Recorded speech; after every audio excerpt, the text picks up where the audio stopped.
Assalamualaikum dan salam sejahtera. Kami daripada kumpulan bunga akan mengulas tentang teater peti sejuk yang dipersembahkan di JKKN. Dalam persembahan peti sejuk, saya akan membuat ulasan dari segi perubahan set.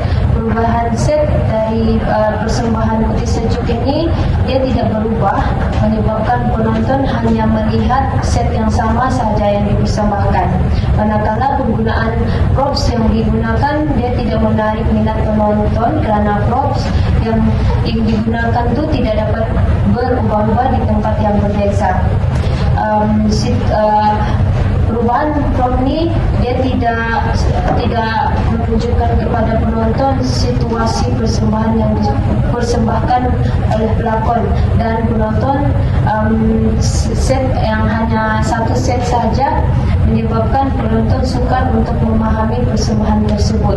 Walau bagaimanapun, teknik pencahayaan yang menggabungkan warna di atas pentas telah menarik minat penonton, dan pentas terlihat lebih ceria disebabkan pergerakan dan warna cahaya sewaktu pelakon membuat persembahan.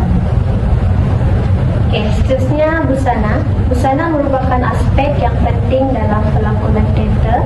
Seperti yang kita dapat lihat, rekaan busana yang dikenakan oleh pelakon menyerlakan lagi watak yang dilakonkan. Seperti yang kita dapat lihat, busana yang dipakai pada watak Mak Mona. Busana yang dipakai berwarna merah terang menunjukkan Mak Mona merupakan seorang yang berani dan tegas. Manakala busana Lisa memakai baju seolah-olah model, iaitu gaun yang berwarna pink, di mana Lisa kelihatan seperti seorang yang lemah lembut sebagai seorang anak perempuan. Walau bagaimanapun, penggunaan busana pada pelakon peti sejuk terdapat tidak sesuai contoh pada watak Lisa, iaitu busana yang dipakai tidak sesuai sebagai perempuan yang berumur 20 ke atas. Seterusnya ialah ulasan dalam aspek lakonan. Dalam lakonan pula, rata-ratanya pelakon yang beraksi di atas pentas melafazkan dialog sesuai dengan watak yang dimainkan. Setiap kata-kata dan perbualan antara pelakon jelas dipahami oleh penonton, dan dialog-dialog yang dilafazkan memiliki maksud-maksud yang tersirat. Terdapat beberapa orang pelakon yang berjaya menarik perhatian dan memberikan lakonan yang bertenaga ketika beraksi di atas pentas. Antaranya ialah watak Mona. Pelakon watak Mona sebagai ibu, ada diva, melakonkan watak dengan mendalami wataknya dengan baik dan meyakinkan para penonton. Walau bagaimanapun, terdapat juga lakonan yang kurang menyerlah, iaitu pada watak Amirul, anak kepada Mona. Watak Amirul walaupun ia berjaya dilakonkan, adanya segelintir babak agak kurang menjadi. Contohnya, apabila mendapati kakaknya iaitu Lisa yang pingsan, pergerakan watak Amirul dilihat sedikit kaku, terbatas dan kurang meyakinkan. Dari watak perwatakan peti sejuk ini, saya dapati bahawa watak Mak Mona, seorang janda yang menjadi ibu tunggal kepada dua orang anaknya, yaitu Amirul dan Lisa. Mak Mona ini dia menginginkan anak perempuannya menyertai model yang terkenal di Malaysia, manakala anak lelakinya pula sebagai YouTuber review makanan.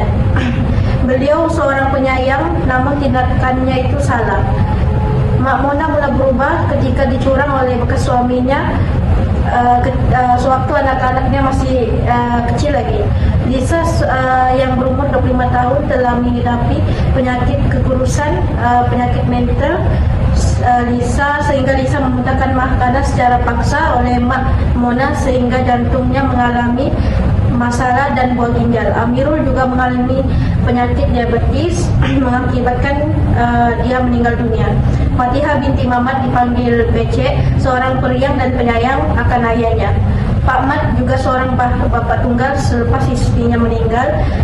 Pak Mat ini seorang petikan diri yang didapati masak pisang goreng dan dengan plastik sebagai pisang itu tersebut sedap dan tahan lama, sehingga anaknya mendapati bahawa badannya dipenuhi dengan bahan kimia yang banyak.